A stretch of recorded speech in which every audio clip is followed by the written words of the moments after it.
Assalomu alaykum kuzatuvchilar hamda kanalimiz obunachilar. Ish jarayonlarimiz davom etmoqda. Ko'rib turibsiz, bioreaktorlarimiz usti yozning issiq chillali kunlarida saqlash uchun somonlar bilan yopilgan. Bu joyimizga yozgi oziqasini mana bu joyimizda ko'rgan go'nglarni qizdirgan holatida avvalgi videolarni kuzatgan bo'lsangiz, ustiga yupqa qilib berdik-da, mana ustidan qalin qilib somon yopdik. Avvalgi videolarimizda kuzatgan bo'lsangiz, ustiga setka yopgandik. Setkani ham qay holatda yopsa bo'ladi, qachonki 1 metr, 1,5 metr o'rtada masofa ochiq qolib, shamol aylanadigan bo'lsa, bemalol yopsa bo'ladi. Agarda setkani mana buni, ya'ni mana ustidan tekis yopadigan bo'lsa, quyosh to'g'ridan to'g'ri tushib, setkani qizdirib, keyin go'ngni ham qizdirib yuboradi. O'shaning uchun setkani biz olib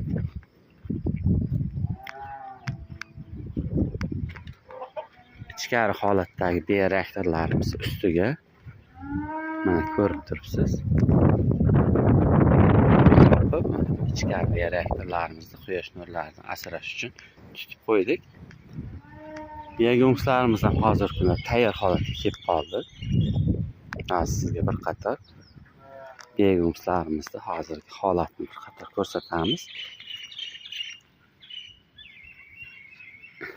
Ko'rinayotgan bo'lsa,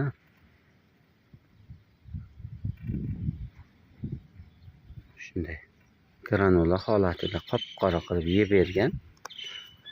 Yonida chala-chala yegan joyi bordi. Ya'ni yonini bir qator lapatkalar yordamida olib, tepaga uyib, tepaga chiqarib qo'ydik. Chuvalchanglar tepaga yaxshi chiqadi. O'shaning uchun namligini hozirgi kunda yoz faslida kuniga 2 mahaldan beryapmiz. Mana bu joylarimizga esa ustiga somon yopilgan. Ya'ni yonini bir qator yaxshilab ko'tardik-da, hamma tomonini bir qator ko'tarib, ustidan yupqa qilib 7-8 sm atrofida yangi oziqalarni berdik-da, ustidan somon bilan yopdik. Bunda yopganimizdan sabab, boya ko'rdingiz, tagida chuvalchang ham bor. Mana ko'rinayotgan bo'lsa, tagida chuvalchang ham bor. Agar oziqaga moslasha olmay qolsa, agar barcha joy yopilgan bo'lsa,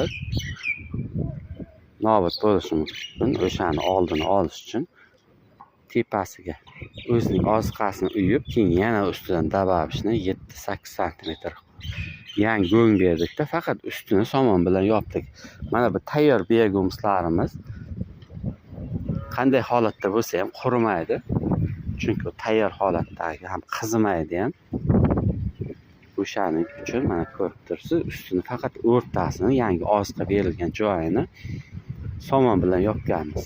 Mana shu holatda bizda ish jarayonlarimiz davom etmoqda.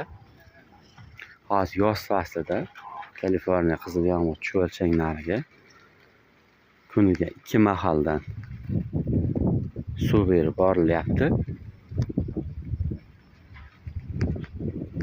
Usti ham somon bilan yopilgan, juda yaxshi holatda.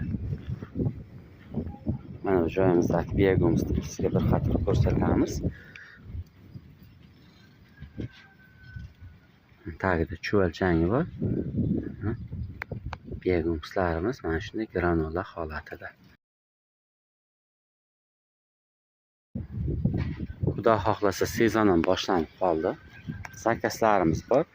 Yopilmagan bioreaktorlarimiz endi bir qator ela boshlaymiz va dehqon aka-ukalarimizga yetkazib berib ishlarni amalga oshiramiz.